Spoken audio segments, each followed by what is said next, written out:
accountable government can achieve, especially when it is led by a governor who measures leadership by impact, who believes deeply in the promise of California, and who has never backed down from the responsibility of governing in difficult times.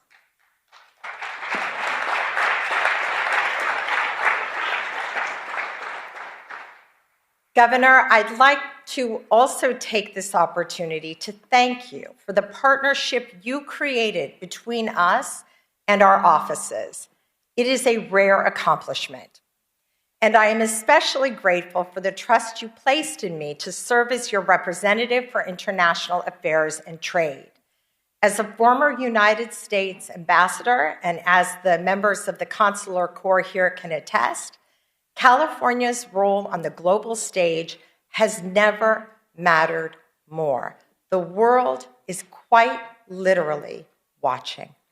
Ladies and gentlemen, the 40th governor of the state of California, Gavin Newsom. What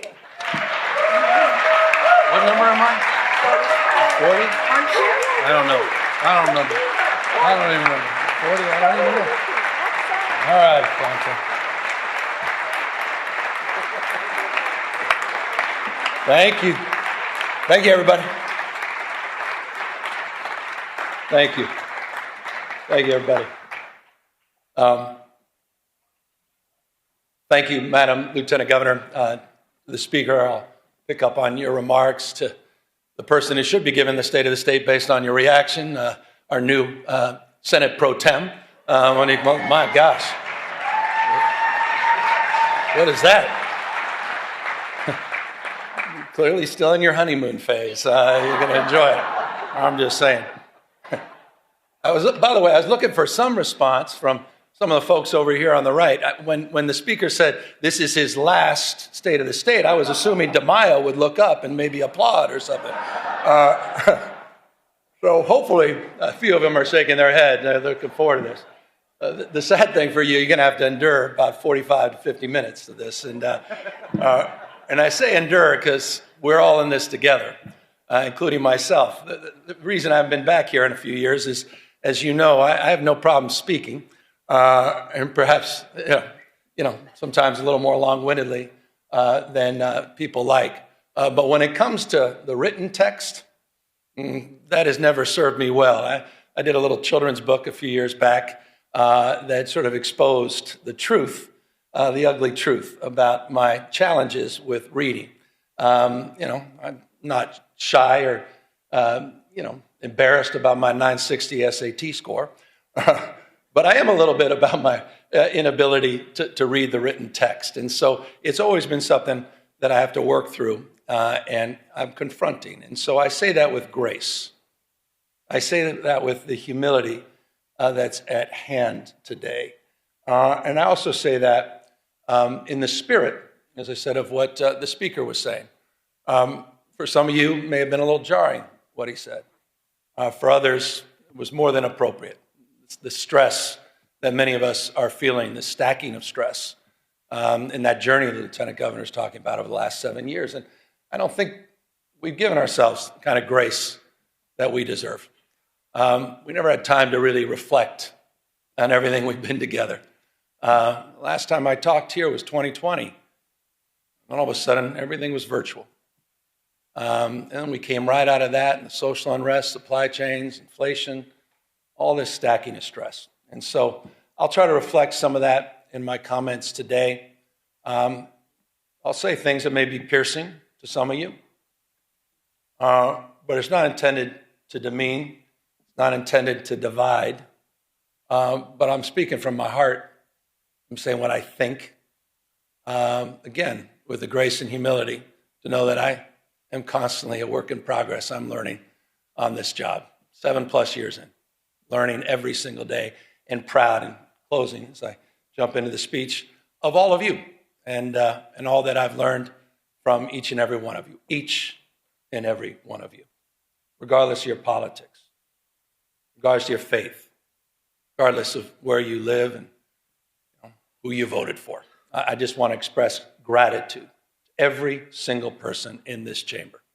to every single person that shaped who we are today and what this state represents, not just today, but tomorrow. But first,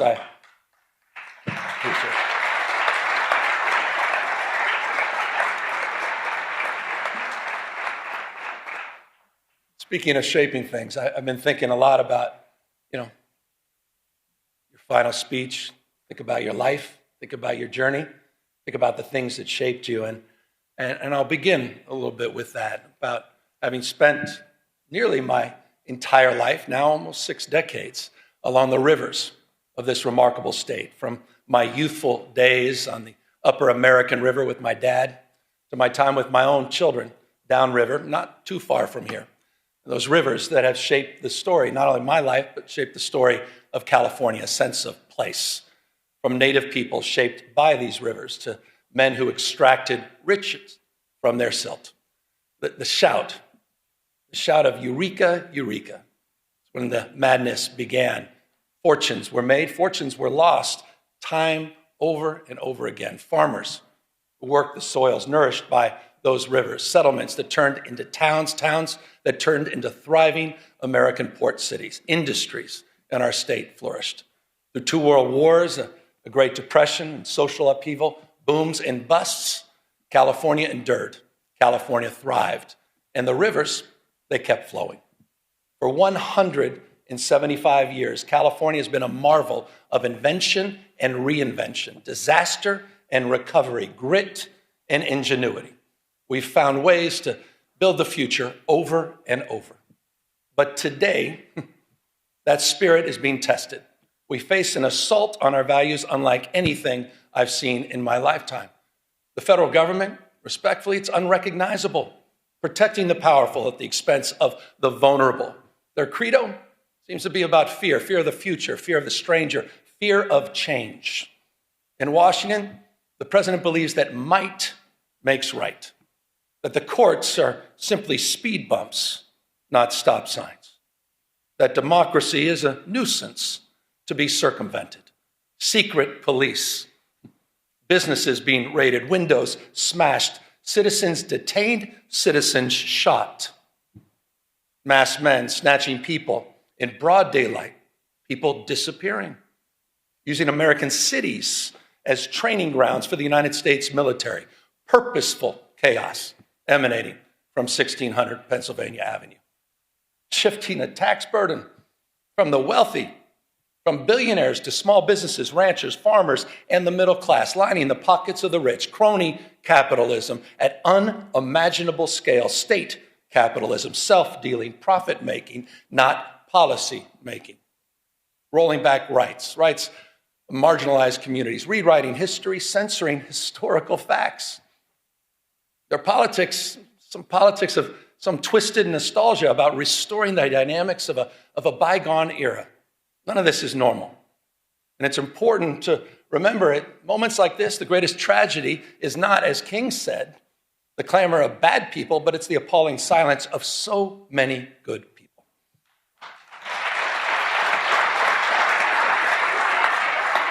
Not normal. But in California, we're not silent. You're not silent. You're not hunkering down. We're not retreating. We're a beacon. The state is providing a different narrative, an operational model, a policy blueprint for others to follow. This state, this people, this experiment in democracy belongs not to the past, but it belongs to the future. Expanding civil rights for all, opening doors for more people to pursue their dreams, dreams that are not exclusive, not to any one race, not to any one religion or class, standing up for traditional virtues, compassion, courage, and a commitment to something larger than our own self-interest, and asserting that no one, particularly the President of the United States, stands above the law.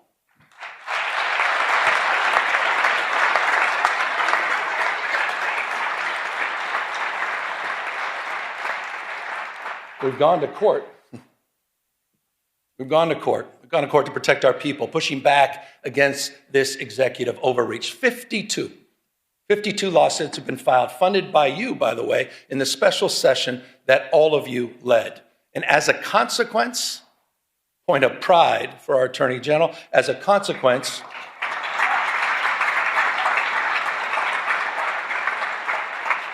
we preserved about $168 billion in illegally frozen federal resources that belong to our schools, that belong to our hospitals, that belong to our seniors, resources that belong to all the people of this great state. We have one request for emergency relief, and we have affirmed the Constitution of the United States as the supreme law of the land.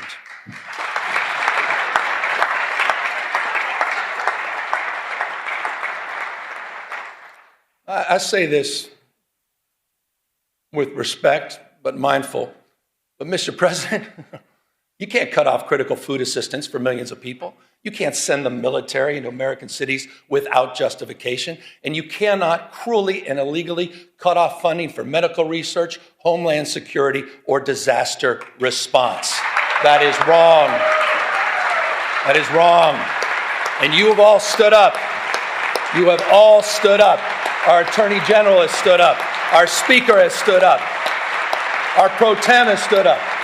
All of you, on behalf of all people in our state. Proud of that. You should be proud of that.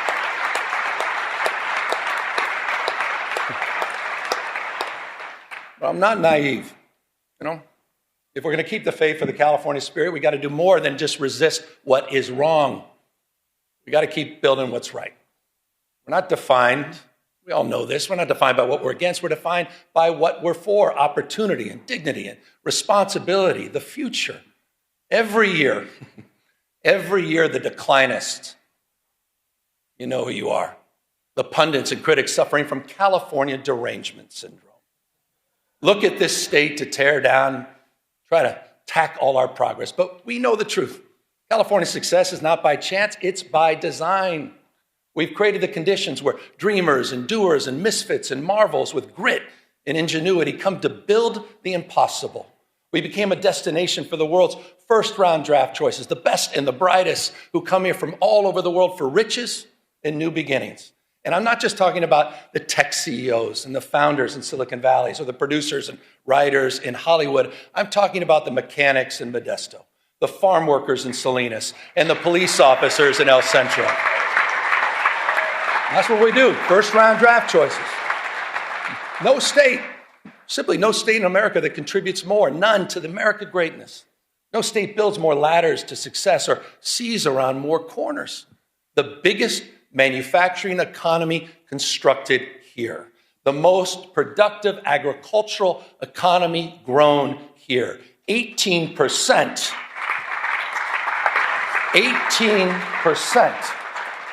18% of the world's R&D invested right here in California. 1/2 of America's unicorn companies, those companies valued over $1 billion, 1/2 are in the great state of California. And get this, the happiest cities, right here in California, you know who you are. Fremont, San Jose, Irvine, San Francisco, and San Diego, consistently the most happiest places on earth. In your state, I think that matters. And it's interesting, isn't it? Those cities, they have so much in common, don't they? And that's proximity. The one thing they all have in common is proximity to the greatest research institutions in the world, the greatest system of public higher education anywhere in the world, this conveyor belt for talent. A proof point, you all know this, but I want to remind everybody, a proof point, just last year, the UCs, they added an additional 5 Nobel laureates to its roster. 1 out of every 3 laureates here in California. Come on. It's almost too much. I was reading this. I don't see this on some of the cable networks. 13,700 active patents in the UC system alone. That's more than any other system on the globe. We simply have no peers. And this, again, I said it earlier, it's not by chance, it's by design. You've nurtured these steps, big and small. They've emanated from these chambers. You have kept the state stable You've kept it reliable because you've invested in the California dream.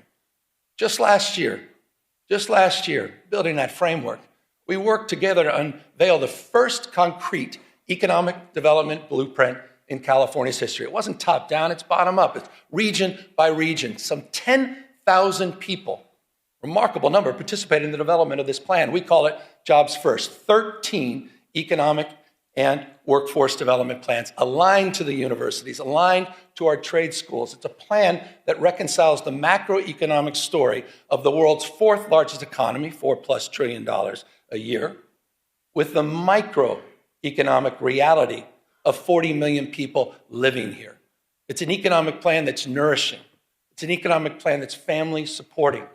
For the Central San Joaquin, that means jobs and manufacturing and clean energy, and of course, agriculture. For the Redwood region, it's jobs in tourism and health and forestry and fisheries. For San Diego and Imperial counties, new jobs in high tech, biotech, advanced manufacturing and hospitality. For the Central Coast, new jobs in aerospace, defense, semiconductors, quantum, and ag tech. We're doing all of this in conjunction, by the way, with our wildly successful Cal Competes tax credit program that's helping businesses hire more Californians, expanding innovation all across our state. Proof points: aerospace engineering in Torrance, beneficent. Hydrogen fuel cell manufacturing in Lancaster. Fusion R&D in San Leandro. And in Kern County, this is interesting, in Kern County, Mojave, it's the first steel mill built in California in half a century. That's interesting. By the way, and I'm going to get to the budget in a second, but this is a little bit of a preview. By the way, I'll be requesting all of you, with your indulgence in tomorrow's budget, that we reauthorize. I'll be asking that you reauthorize our tax credit program for an additional 5 years. It is working. You know what else is working? Speaking of tax credits, ever since that first moving image was taken of a horse, some of you may recall this, a horse named Sally in Palo Alto, to the early silent film studios in Fremont in Los Angeles, Hollywood has been one of California's, been perhaps the most California of industries. And that's why we're proud we worked together last year to double down on our film and tax credit programs, to not only keep our iconic industry here, but all the unionized camera operators, stunt performers, wardrobe, and set designers. It's a point of pride, and that program is working and producing real results because of your leadership. But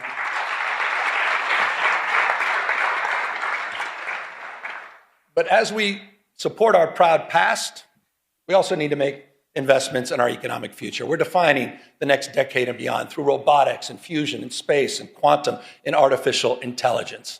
And speaking of which, I understand it goes without saying that no technology holds more promise, also and more peril to jobs, our economy, to our way of life than artificial intelligence. Bottom line is the tech genie's out of the bottle. So the question is not whether change is happening, it is. The question is, what values will guide us into this new frontier? And that's a question you're answering, that we are answering. Last year, we worked together on landmark legislation to create the nation's first rules for responsible, ethical, and safe use of AI. Regulations that provide guardrails that balance risk and opportunity. This was a consensus effort and a template for the nation where you may have just seen, just recently, New York State adopted our approach, your approach here in California, and made it their own. That's California leadership. We're leading the way in this space. It's how we're shaping the future. And it's a unique combination, isn't it, of conscience and capital, of entrepreneurial and innovative spirit that encourages risk-taking but discourages recklessness. Policy that creates predictability, so investors have confidence and innovators have space to dream and do. Compare that to this carnival of chaos on the national stage. All these mini dramas that we have to deal with hour by hour, this sort of vapid day trading with real world consequences. No more striking than that big, beautiful bill. I want to remind everybody what it means to all of us here in California. That big, beautiful bill is putting 1.8 million Californians at risk of losing their health insurance. 2 million facing premium increases. 2 million. Cuts in food aid poised to impact some 375,000 Californians. And for what? For what? All to benefit the top 10% of this country. People already own 2/3. Top 10%, 2/3 of the household wealth. Plutarch. Brown quoted Cincinnatus in his last speech. I'll quote Plutarch. Said the imbalance, said this almost about 2,000 years ago. He warned the Athenians. Imbalance, 2,000 years ago. The imbalance between the rich and the poor is the oldest and most fatal ailment of all republics. Think about that. 2,000 years ago. It's just not sustainable. It's not. Understanding the lessons of the past, California, all of us, we've marched the beat of a different drum. We built one of the most progressive tax systems in the nation. One that asked high-income residents to pay a little bit more without punishing those that are making a little bit less. Think about this, and I hope folks over here think about this. There are 11 states in the United States of America that tax their middle wage earners more than the state of California. There are 16 states in the United States of America that tax their low wage earners more than California taxes its high wage earners. So the question to all of you, who are the high tax states? Just consider Texas. Just consider Florida, the two most regressive tax states in America. They're hammering their low-income earners. They're hammering them more than their wealthiest. Who are the high tax states? California stands for fairness. And by the way, it's not just in our tax code and our tax policy in more ways than one. And that's why I was proud. I was proud to work with all of you last year, proud to work with the legislature to raise the minimum wage for fast food workers in this state to $20 an hour. And also, that's a point of pride. And how about those healthcare workers? The highest minimum wage in the United States of America, working with you at $25 an hour. But there's some of you probably thinking, no, well, that's just too bad. We should be like Alabama, maybe South Carolina, maybe like Tennessee. 20 states now across this country that keep their minimum wage at $7.25 an hour. Come on. Hasn't been raised in nearly 2 decades, the federal minimum wage. Try to pay rent, try to raise a family, try to pay for an education on $7.25 an hour. Comes down to a simple question, doesn't it? Who do you stand for? Who do you stand for? Do you stand for the rich and the powerful, the most well-connected? Or do you stand for bus drivers and janitors? Do you stand there with special education teachers that are working overtime to support and raise their families? Who do you stand for? Who do you represent? It's reflected in our values. I mean it. We have to answer that question. The good news is you're answering that question. Point of pride.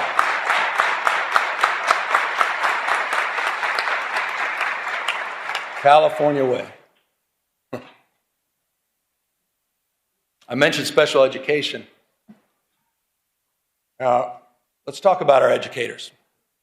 I'm proud to submit a budget, a little bit of budget speech now. I'm proud to submit a budget tomorrow that has the most significant investments in California's education history.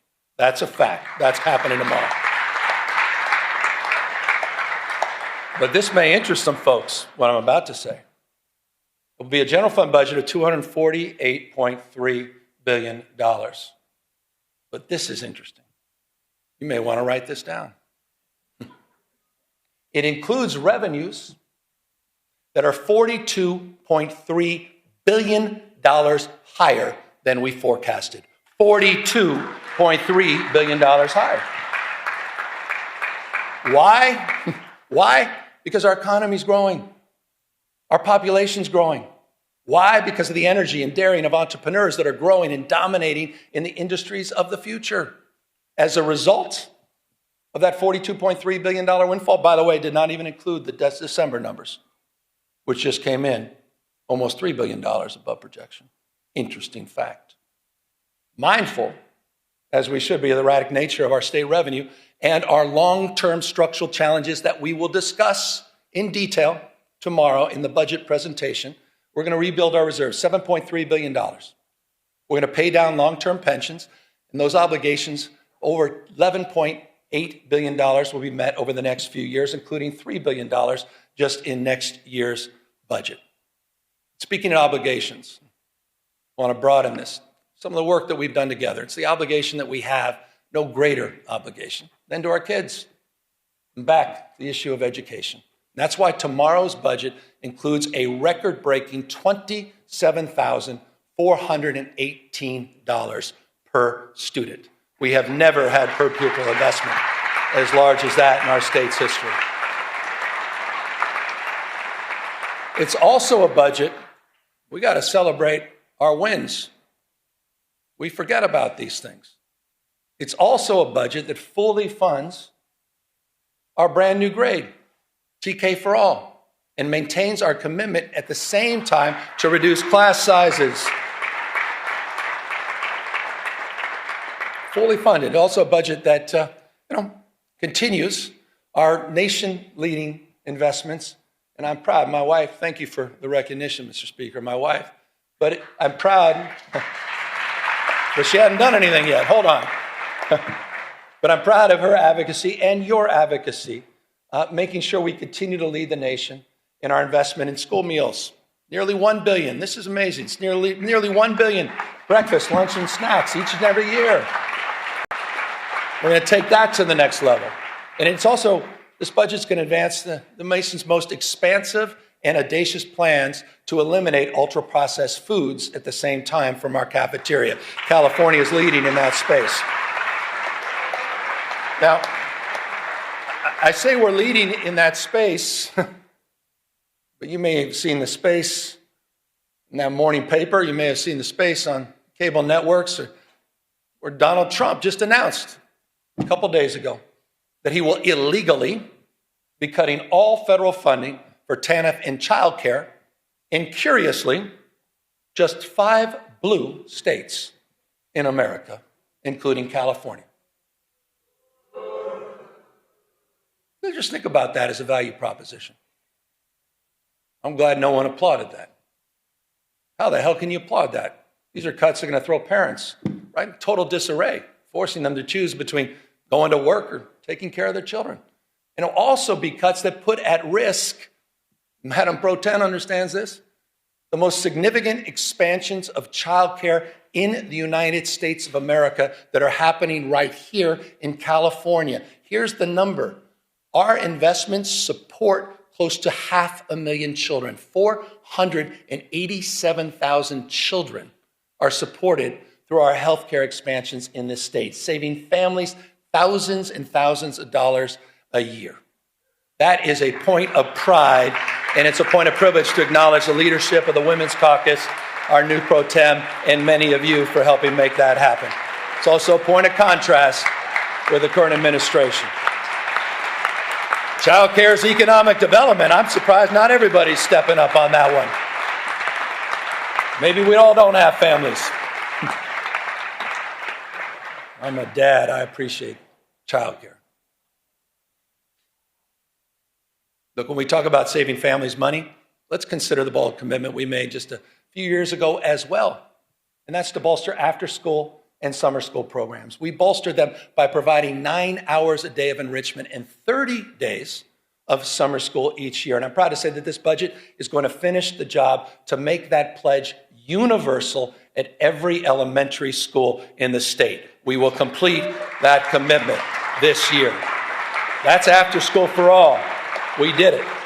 Been promoted for years and years. Look, more hours of enrichment, more literacy coaches, more reading specialists, healthy meals for all, an entire grade for everyone.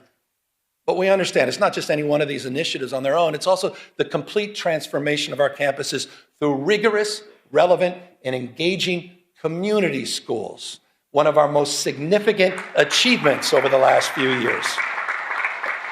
I want to remind you, this is important. To date, California's invested $4.1 billion in these life-changing, enriching community schools, supporting over 2,500 campuses throughout the state. And the good news is we're not done. The budget that I will propose tomorrow includes an additional $1 billion to expand thousands of additional high-need community schools in our state. These are working. These investments are working. These investments are paying off. Just this year, this may have gone lost in all the noise, but just this year, we've seen improved academic achievement in every subject area, at every grade level, in every student group, with greater gains of test scores for Black and Latino kids. That happened, and that's happening in California's public educational system. And it's a point of pride. It's a point of pride that those gains are particularly pronounced in Los Angeles, the nation's second largest school district. And I just want to say this to the teachers, the classified employees, and to the parents of LA Unified School kids. You should be very proud of your progress you're making, particularly proud of your leader who's here, the Superintendent of Public Education, Alberto Cavallo, who's here with us today, who's just been doing a remarkable job. Alberto, I appreciate you coming all the way up from Los Angeles. And just so you know, he's only been here a few years, but under his stewardship, the district is outpacing statewide progress. They're exceeding pre-pandemic levels in every category and reaching, get this, the highest levels recorded since the current state assessments were launched a decade ago. Under his leadership, that's happening in the nation's second largest school district. I say this all the time, you're nothing but a mirror of your consistent thoughts. Whatever you focus on, you'll find more of. And I don't think it's such a bad thing that we start focusing on what's right in terms of the investments we made and the return on the investments that we're experiencing. And the superintendent, I assure you, he's the first one to say and acknowledge that we have a lot more work to do. With that, we also have some reforms that I think are long overdue. And I know not everyone may share enthusiasm for these reforms, but I think it's time to modernize the management of our educational system. So the budget I'll be submitting tomorrow proposes that we unify the policy making by the State Board of Education and the Department of Education, which I believe will allow the State Superintendent of Public Instruction to align our educational policies from early childhood through college much more efficiently. I believe that's important and long overdue reform. Speaking of long overdue, I thought we all made the right decision about getting rid of cell phones last year in public schools. I think everybody can agree on that. And if you don't agree, you're not a parent. Every parent understands this. Our kids are increasingly more anxious, more addicted, less free, less happy, because so much of their lives is lived online. So much of their lives have become performative, right? Measured by external validation, likes and followers. We're watching the spiritual health of our young people erode, quite literally, erode in real time. The vital conversation about what to do, that's played out here disproportionately in these chambers for well over the last decade. So I'm proud of all of you. I'm proud of California's leadership, leading the nation in kids' online safety, thanks to laws that you've passed, including many that I had the privilege of signing just last year on age verification, on chatbot safety, on parental controls. But recently, you saw the headlines. You may have reacted, some of you a little bit more than others, to some of those headlines in Australia. Started making you think, are we doing enough? Can we do more? And so the consequences of getting it wrong, you all understand, it's too apparent. Depression, social isolation, some cases, even marginal radicalization, if you think I'm overstating it. What's going on with our young men? What's going on with our boys? Not just online, but also offline. And forgive me for this. I paint a tougher picture, but I thought it was important. You walk into a morgue, you see 5 young people who may have taken their life by suicide. 4 are men. Boys are 14 times more likely to be incarcerated. Boys, 3 times more likely to die from an overdose, twice as likely to be homeless. 1 out of 7 men don't even have one friend. And half, this is interesting, may not be surprising to some of you, half of young men have not even asked a woman out on a date in person. Men are struggling. Boys are struggling. The good news is we're responding in this state. I was proud to recently issue an executive order that, among other concrete actions, creates a new service challenge. We call it the Men's Service Challenge. We're calling on 10,000 young men to step up as tutors and mentors and coaches and leaders in their communities. I think that's important. We need more young men. By the way, I saw my wife. She was kind enough to stand up. This is not an ad. But about 20 years ago, she did a landmark film about the misrepresentation of women and girls called Misrepresentation. Oprah bought it. It was very well received. 2 years later, she followed up with a documentary most folks forgot about called The Mask You Live In, 2015, about masculinity and the crisis of masculinity. Not in a toxic sense, not in a pejorative sense, but what was happening with men and boys over a decade ago. This issue is a real issue, and it is not a zero-sum issue. This is not a zero-sum issue. We'll continue nation-leading efforts for women and girls, but we have to address this issue. And it's not, again, just addressing the issue through service that's targeted at boys. It's also service that extends through our larger Service Corps initiative in California. I think this is important. California's Service Corps is now larger than the Peace Corps. No other state can lay claim to that. We have service matters. Shared experiences matter. You want to deal with all this crisis and all this stress? Shared experiences. No one's asking who you voted for. No one asks you where you live. Shared experiences. And we have a College Corps program in this state. You have funded. Thank you. The College Corps program, unlike anything else in the United States, over 3,500 students are earning up to $10,000 to reduce their cost of education. And what we ask for in return is 450 hours of service. Service. I'm a Sarge Shriver guy. Service, he said, is the heart and soul of what binds us together. Helping personal character, helping with friendships, as well as helping with careers. And on the career front, I also want to highlight something that you funded. I want to highlight the progress you've made. I want to thank you for the commitment.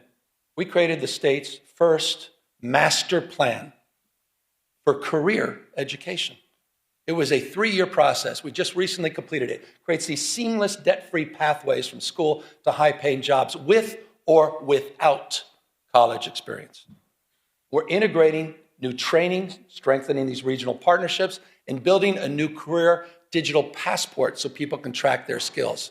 We set a goal of 500,000 apprenticeships by 2029. Today, we have exceeded that goal. Over 600,000 earn and learn opportunities, more than any other place in the country, have been funded by all of you in this chambers. That is a big accomplishment. No other state can lay claim to that. Apprenticeships matter.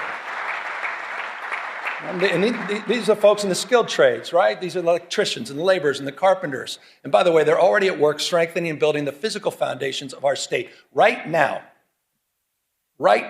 in the state of California, we are building more infrastructure projects than at any other time since Governor Pat Brown. That is a fact. It's a fact. And by the way, we've got a website called build.ca.gov.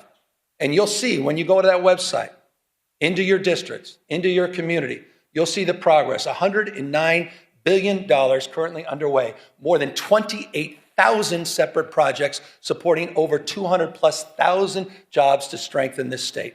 Environmental restoration, energy projects, roads, bridges, water, power, rail, ports, broadband, which we're getting done for rural communities. Sites Reservoir, the first above-ground water storage in half a century, as well as the world's largest battery and solar storage project, 2,300 plus megawatts in Fresno County, all moving forward, but also moving forward under California's new fast track permitting authority that you authorized 2 years ago. Getting it done and getting it done faster.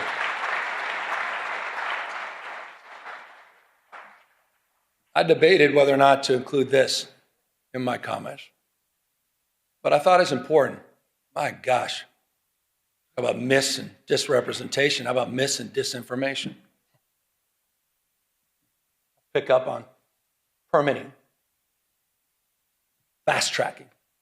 We're also laying tracks. Laying tracks, the nation's first high-speed rail system.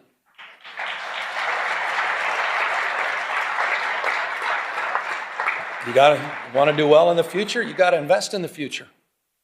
We want a 21st century transportation network. Full environmental clearance is done. We built over 50 major structures. More than 60 miles of guideway have been completed, ready for immediate track lane in the Central Valley. 2,270 parcels and right-of-way have been procured. Full electrification. Ask the folks in the Bay Area, they understand this. Full electrification of 51 miles of tracks for Caltrans, which is allowing people to move more quickly and more efficiently. We're connecting some of the fastest growing places in our state, and I'm proud of this. I'm proud of Fresno. I'm proud of Madera. I'm proud of Bakersfield. Those are communities we shouldn't be talking down to. Those are communities we shouldn't be talking past. This is one of the great economic investments in those regions of our state, and will make commute times shorter and make life more affordable for the people of the Central Valley, and they deserve it.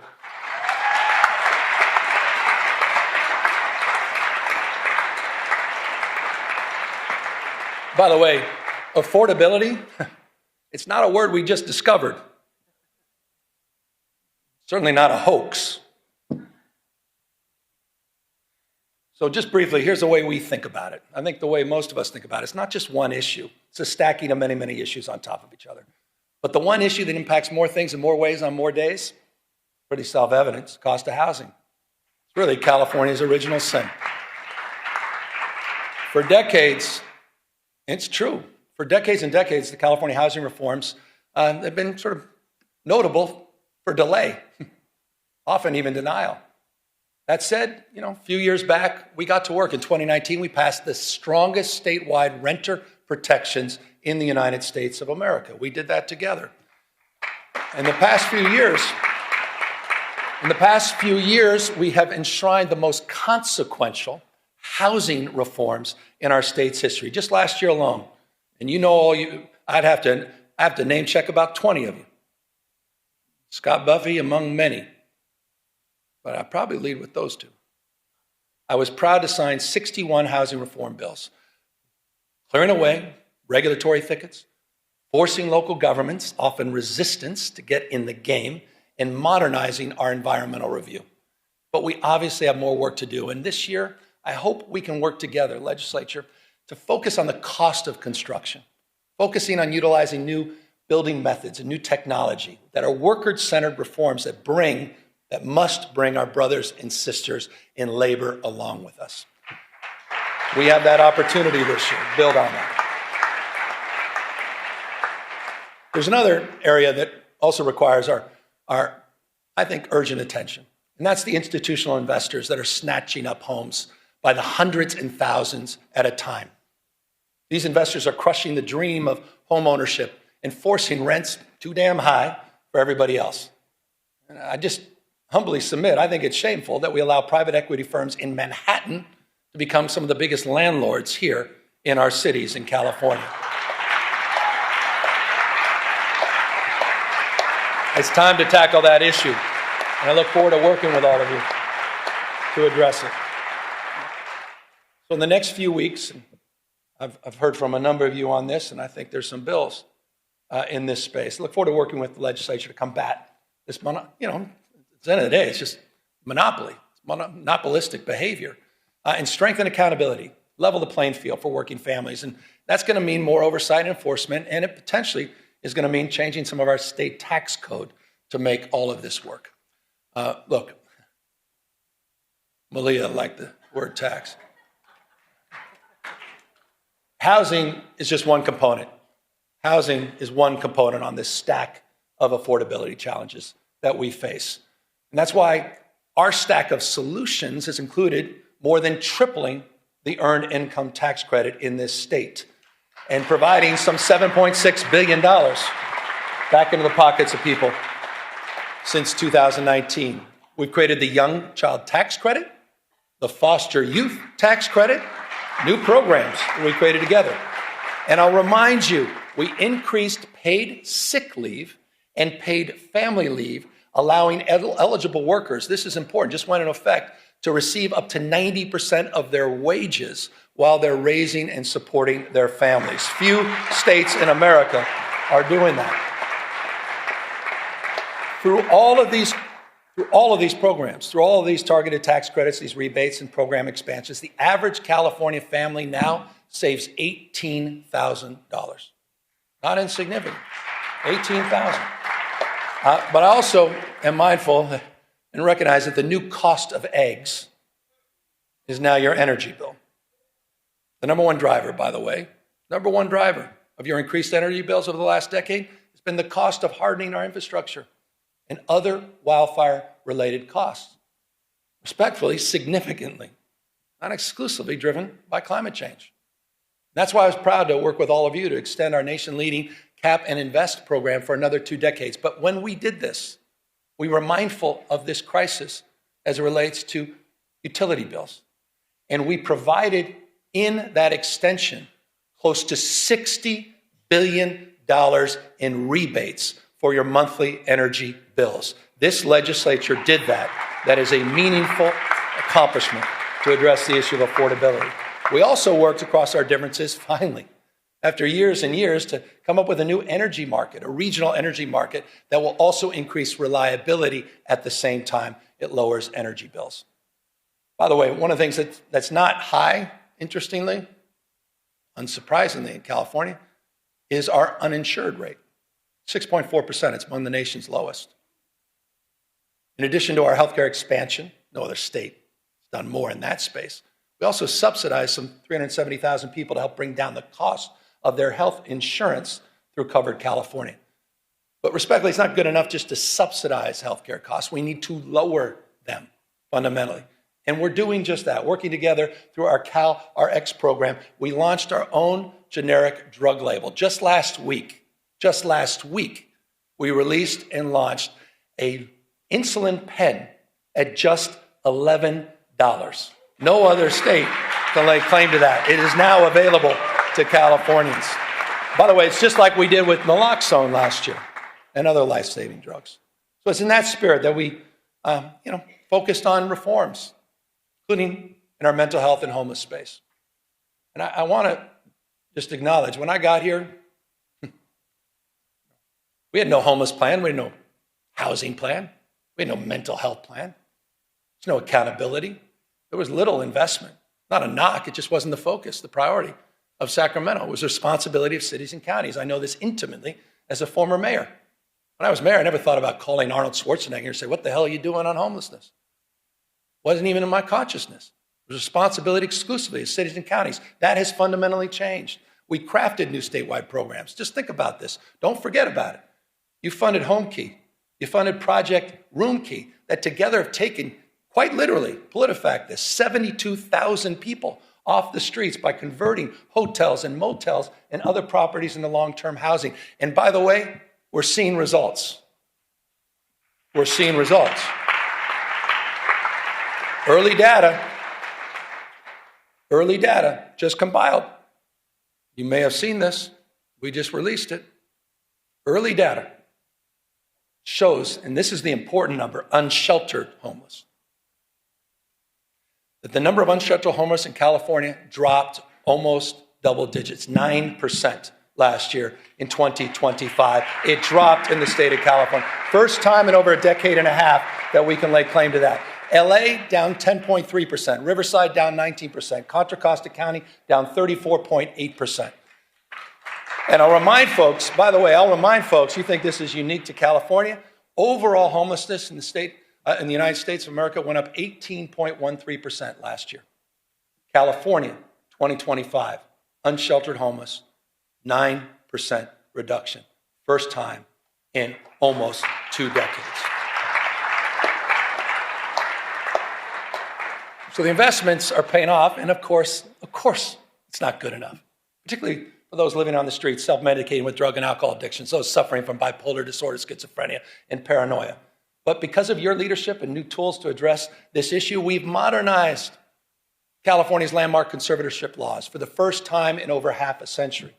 You created Care Court, a new legal framework to connect people with untreated psychosis to court-ordered services and housing, and the California voters, they did their part.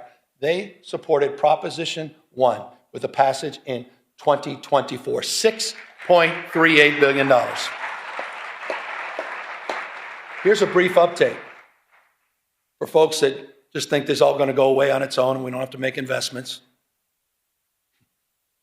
In just 18 months since the voters approved that program, we've already approved 70% of the new treatment beds and slots that were promised under Prop 1. It's the fastest distribution of bond money in California's history. The fastest.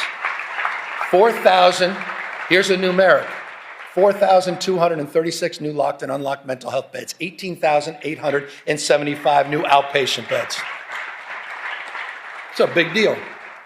And on July 1st, in just a matter of months, this year we'll implement the second phase of Proposition 1 by redirecting $1 billion a year in annual mental health funding for housing and treatment for people living on the streets, providing counties what they've been asking for, $1 billion predictable every year.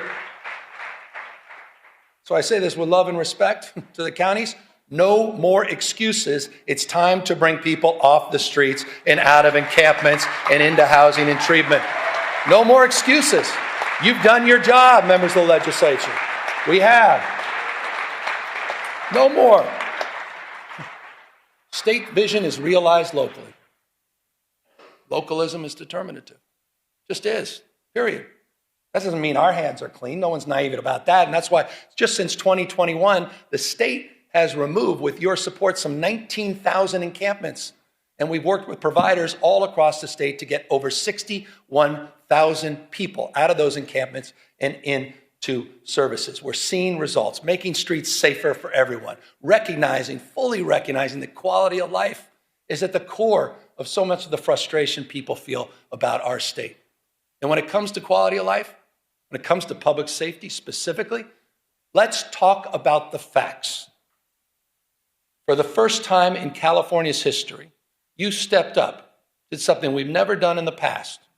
You provided grants to police departments, prosecutors, to combat organized crime, retail theft, and hold criminals accountable. You provided $267 million to 55 local law enforcement agencies. We deployed crime suppression teams.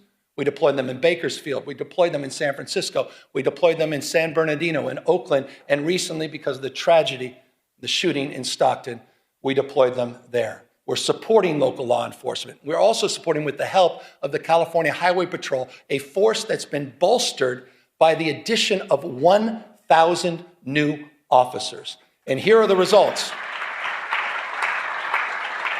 Here are the results. We have seen double-digit decreases in crime overall in the state of California. Property crime. Property crime down, aggravated assault down, car theft down, burglary down, robbery down, violent crime down. California cities are seeing record low homicide rates. Oakland, the lowest homicide rates since 1967. LA, the lowest since 1966. My old town, San Francisco, they're going to have to update their talking points, aren't they?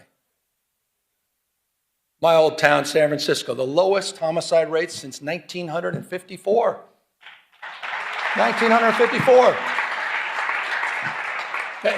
Again, we got more work to do, but to those with that California derangement syndrome, I'll repeat, it's time to update your talking points.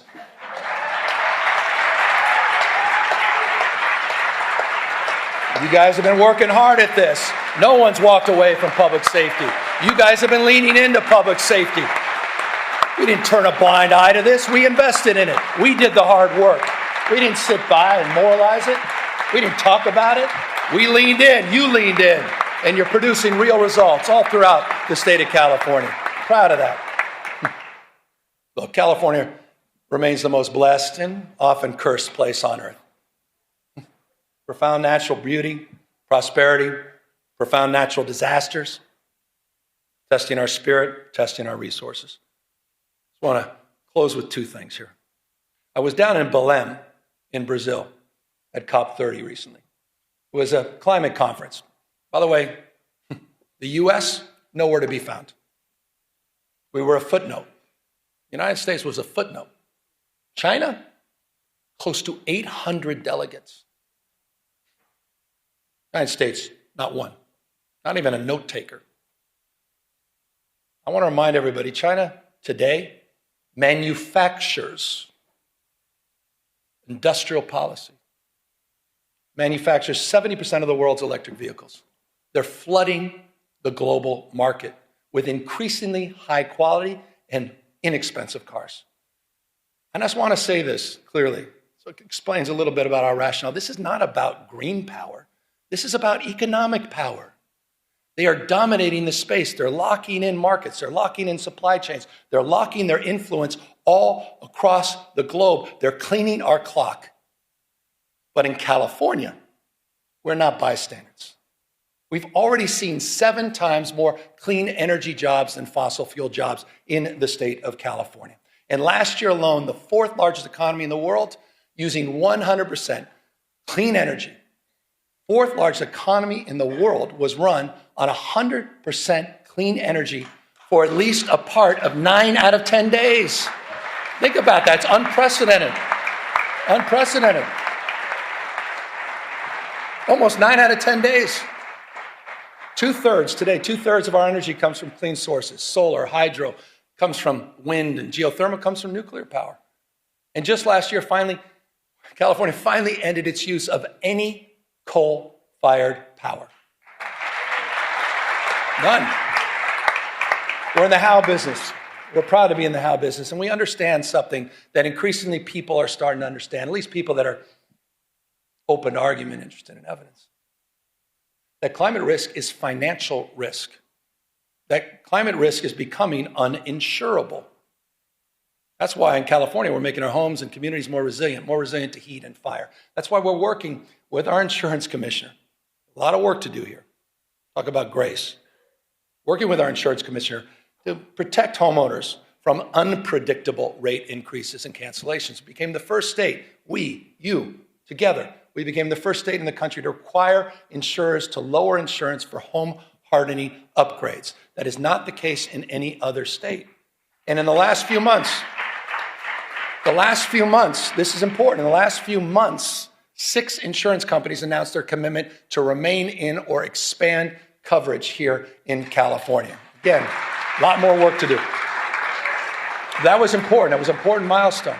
You saw it, Farmers and Mercury and some of the AAA affiliates. Important milestone. We have more work to do. Fully implement the commitments we laid out in the sustainable insurance strategy, and more work to do to hold insurance companies accountable for meeting their obligation to insure in high-risk areas throughout the state of California.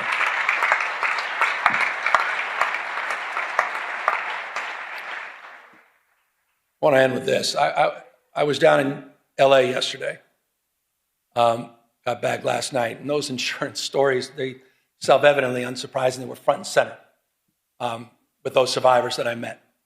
And let me remind everybody, I think it's important. I want to remind everybody what happened a year ago.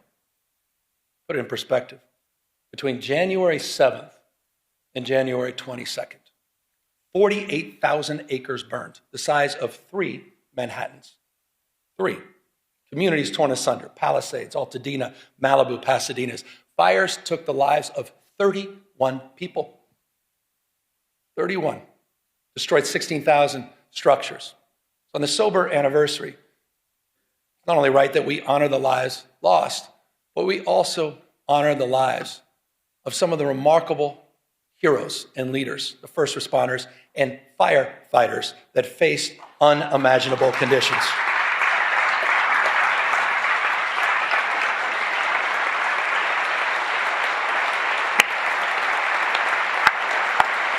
Some of you were there. You saw it.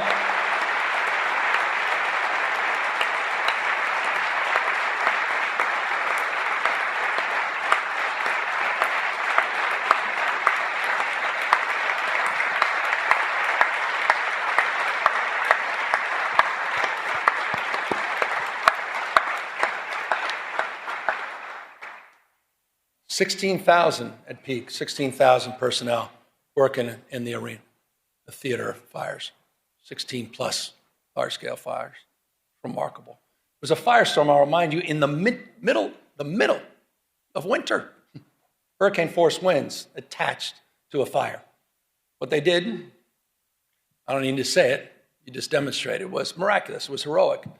They battled these impossible conditions in the wind and in the dark, flying dangerous night missions over the firestorm. CAL FIRE, as you saw a moment ago, is in the audience, but you know who else was up there? And thank you for applauding the community groups and the business owners. And most importantly, can you just stand up? And I'd ask you all to stand up again. The survivors of the Eaton and Palisades fires. Would you all just stand up? And thank you for your courage. Thank you for your resiliency. Thank you for your strength. We haven't forgotten about you. We won't forget about you. We said we had your back, and we mean it. Thank you. Thank you.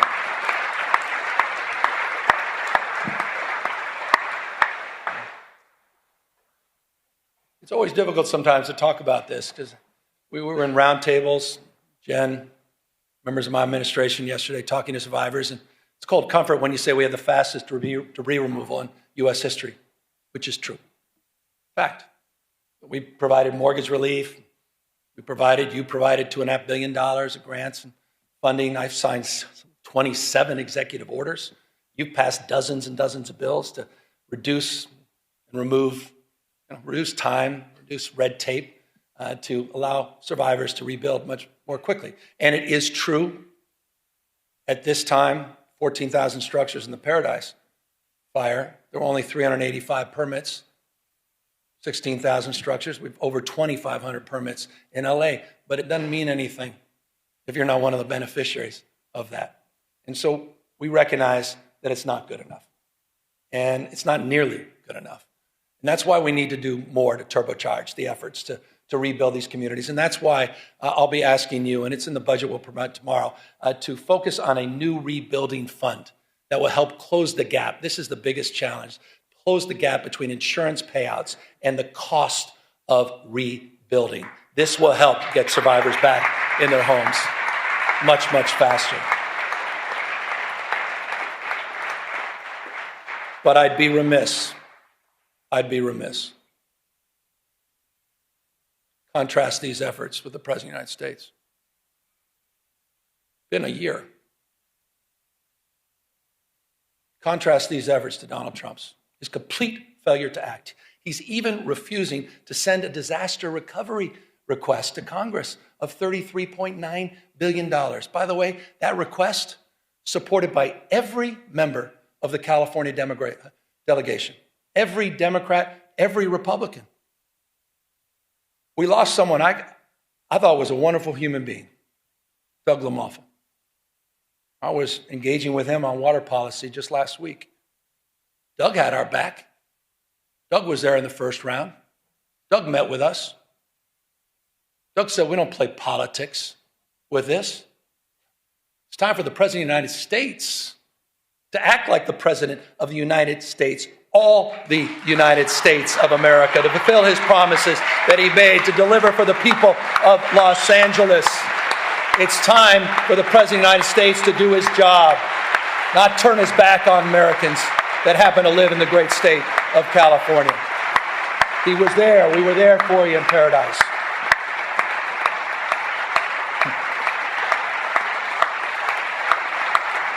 The United States of America. The United States of America.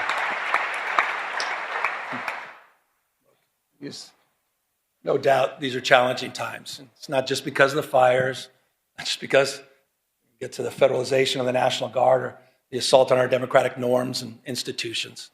And yet, I think it was one of our finest.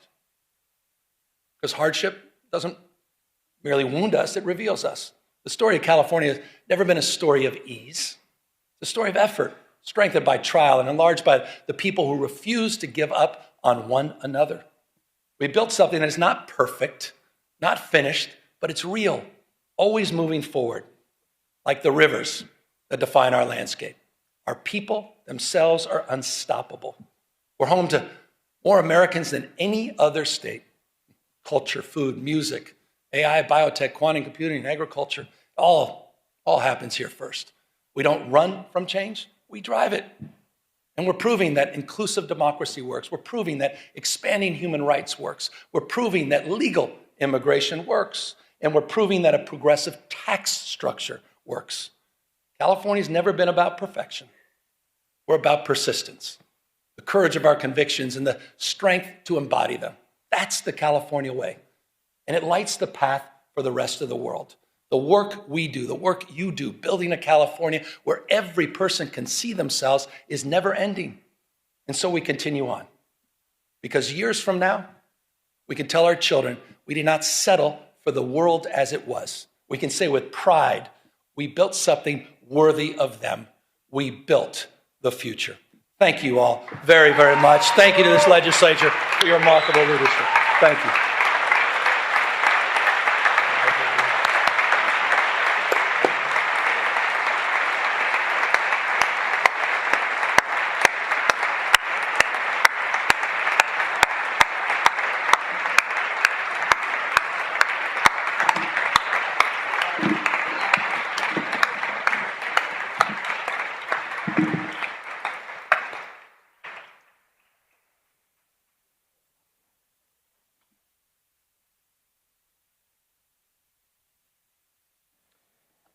We thank you, Governor Newsom. Without objection, the Governor's State of State address shall be printed in the Journal as a special appendix, a separate appendix. The joint convention is adjourned sine die. Members and guests, please remain in place while we allow the Governor to depart the chamber.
Okay, this will just be a moment, everyone. We are back in regular session. Moving on to announcements, I'm ordering the Assembly desk to be held open for the introduction of the budget bill. Session schedule is as follows. Friday, January 9th, no floor session, no check-in session. Monday, January 12th, floor session at 1 p.m. Seeing and hearing no further business, I'm ready to entertain a motion to adjourn. Majority Leader Aguilar Curry moves and Ms. Sanchez seconds that this House stands adjourned till Monday, January 12th at 1 p.m. The quorum call is lifted.